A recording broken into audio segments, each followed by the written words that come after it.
नमस्कार दोस्तों, मैं अरविंद सर स्वागत करता हूं आप सभी लोगों का अपने यूट्यूब चैनल जय हो जौनपुर पर। चलिए, कल की वीडियो में हम लोगों ने आदिकाल की कवि एवं रचनाओं के बारे में देख लिया था, यानी आदिकाल के कवि क्या थे और उनकी रचनाएं क्या थी। ठीक, अच्छा, आज हम लोग भक्ति काल देखेंगे भैया। अगर बात भक्ति काल की जाएगी, देखिए बात की जाएगी भैया भक्ति काल की, तो भक्ति काल का जो समय था भैया, यह समय था आपका 1375 से लेकर के 1700 विक्रमी संवत, 1375 से लेकर 1700 विक्रमी संवत तक था। अच्छा, एक चीज ध्यान दीजिएगा, अगर पूछेगा भक्ति काल को भक्ति काल नाम किसने दिया, तो भक्ति काल को भक्ति काल नाम दिया था भैया आचार्य रामचंद्र शुक्ल ने।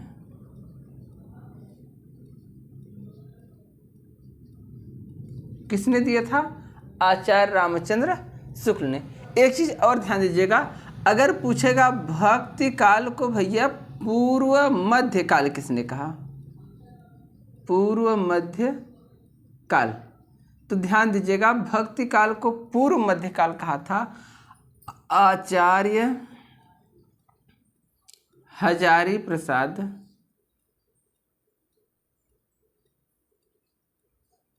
द्विवेदी ने। यानी आचार्य हजारी प्रसाद द्विवेदी ने भक्ति काल को क्या कहा था भैया? पूर्व मध्य काल कहा था। अच्छा, एक चीज और ध्यान दीजिएगा, अगर पूछेगा भक्ति काल को कौन सा काल कहा जाता है, तो भक्ति काल को किस अन्य नाम से जाना जाता है, तो वह स्वर्ण काल के नाम से जाना जाता है। ठीक, और भक्ति काल को स्वर्ण काल कहा किसने था भैया? तो जॉर्ज ए ग्रियर्सन ने कहा था। सोचिए, विदेशी विद्वान थे जॉर्ज ए ग्रियर्सन जी, लेकिन ध्यान दीजिएगा इनकी पारदर्शिता को देखते हुए किसी कवि ने सराहना की कि वाह रे विदेशी विद्वान, इतनी मतलब दूरदृष्टि से कहा जाए, इतनी नज़दीक से, दूरदृष्टि नज़दीक कहा जाए, इतनी नज़दीक से इसने भक्ति काल को देखा कि इसने भक्ति काल को हिंदी साहित्य का स्वर्ण काल कर दिया। तो ध्यान दीजिएगा, तो George A Grierson, George Ibrahim Grierson ने कहा था। अच्छा, दूसरी चीज को ध्यान दीजिएगा, अगर भक्ति काल की बात करें तो भक्ति काल में हुआ क्या था भैया? जैसे 1375 विक्रमी संवत था, आप लोग जानते हैं मुगलों का आक्रमण हुआ। मुगलों के आक्रमण के बाद जब हमारी भारतीय सल्तनत धीरे धीरे नष्ट होती गई भैया, यानी हमारे जो भारतीय राजा थे धीरे धीरे मारे जाने लगे।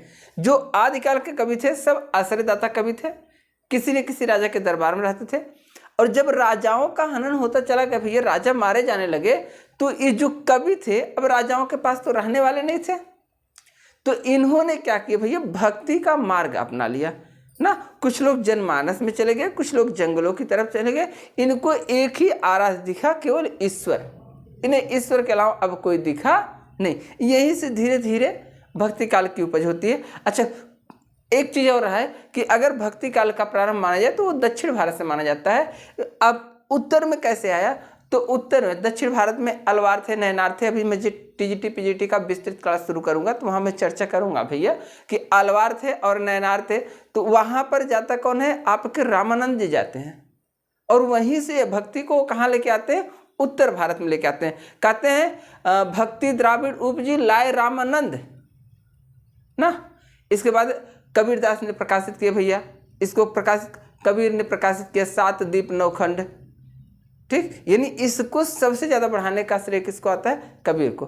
अब एक चीज ध्यान दीजिएगा, कबीर को ही क्या कहा? भक्ति काल का प्रथम स्तंभ मान दिया था। किसने मान दिया था भैया? आचार्य रामचंद्र शुक्ल ने। आचार्य रामचंद्र शुक्ल देखिए भैया बस्ती के रहने वाले थे, सोचिए अगोना बस्ती के रहने वाले इस विद्वान ने, सोचिए आचार्य रामचंद्र शुक्ल ने भक्ति काल को 2 भागों में बांट दिया भैया। एक आपका हो गया था निर्गुण काव्यधारा,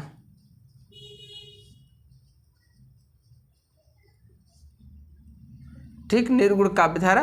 कुछ लोग इसे निर्गुणाश्रयी शाखा भी कहते हैं। सॉरी, आचार्य रामचंद्र शुक्ल ने इसे निर्गुणाश्रयी शाखा कहा, निर्गुणाश्रय। अच्छा, यह आपकी थी सगुण काव्य, और इसे इन्होंने कहा भैया सगुणाश्रयी।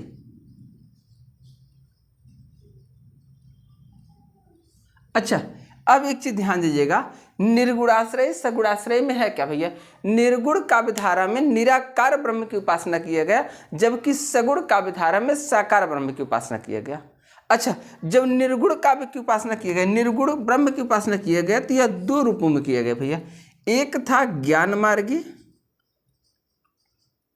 जिसे आप ज्ञानाश्रय भी कह सकते, ज्ञानाश्रय शाखा, और दूसरा था भैया प्रेमाश्रय शाखा, प्रेमाश्रय शाखा।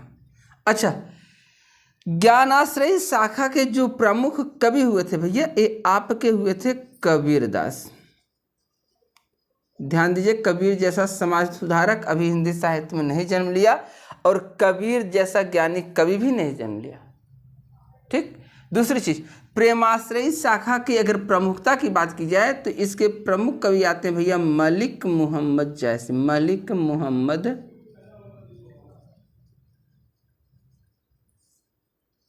जायसी कौन थे भैया? मलिक मोहम्मद जायसी। अच्छा, अब अगर सगुणाश्रय की बात की जाए, सगुण काव्य को भी कितने भागों में बांटा गया भाई? दो भागों में। एक बांटा गया रामाश्रय शाखा,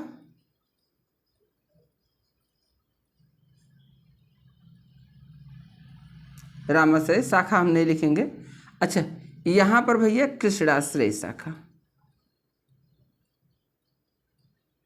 अब जो रामाश्रय शाखा के प्रमुख कवि थे, अच्छा, रामाश्रय शाखा का मतलब क्या? सगुण में सगुण ब्रह्म की उपासना की गई, रामाश्रय शाखा में भैया राम की उपासना की गई। आराध्य देव किसको माना गया? राम को माना गया। और कृष्णाश्रय शाखा में आराध्य देव किसको माना गया भैया? कृष्ण को माना गया। ध्यान दीजिएगा, रामाश्रय शाखा के जो प्रमुख कवि हुए वो हुए भैया तुलसीदास, और कृष्णाश्रयी शाखा के जो प्रमुख कवि हुए भैया वो हुए आपके सूरदास। ठीक। अब एक चीज ध्यान दीजिएगा, यहां जब हम लोग यहां तक पहुंच चुके हैं, अब कल से हम लोग एक एक कवि को लेकर चलेंगे। ठीक, यानी कबीरदास का जन्म कहाँ हुआ, कैसे हुआ, कब हुआ, कबीरदास क्या थे, कैसे आए ना, और इनको जो है काव्य की रूपरेखा कैसे पता चली, काव्य करना कैसे शुरू किए, ठीक, इत्यादि चीज़ों की हम चर्चा करेंगे। तो इसे आप लोग ध्यान दीजिएगा। इसके बाद पुनः हम लोग मलिक मोहम्मद जायसी को पढ़ेंगे, पुनः तुलसीदास को, फिर सूरदास को पढ़ेंगे। एक एक करके हम सबके बारे में देखेंगे। पुनः भक्ति काल के जितने भी कवि हैं, एक एक कवि को हम लोग पढ़ना शुरू करेंगे। तो आज के लिए हम लोग बस करते हैं भैया। ठीक, समय बहुत बहुमूल्य है, आप लोग आराम से पढ़ाई करिए और सब लोग ध्यान से पढ़ाई करिए, मन से पढ़ाई करिए। वीडियो अच्छी लगे तो लाइक और शेयर जरूर करिएगा। बाकी सभी लोगों को धन्यवाद।